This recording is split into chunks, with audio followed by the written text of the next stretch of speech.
Sugar soap, which is sometimes called TSP, is a type of cleaner that you can use to clean walls before painting them, or to freshen up dingy walls that are already painted. Before using sugar soap, lay down drop cloths to protect your floor and furniture. Tape over any electrical outlets. Dust the walls to remove cobwebs and loose grime, and scrub away any stains with a mixture of equal parts baking soda and water. Wipe the paste away with a clean, damp cloth when you're done.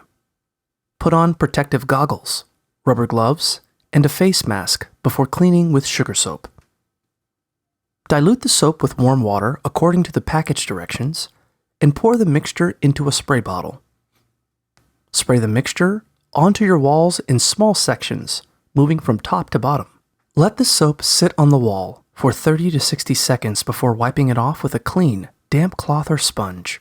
Go over the wall again with a sponge, dipped in warm water to rinse away any remaining sugar soap and dirt. Wipe the walls dry with a soft towel or microfiber cloth.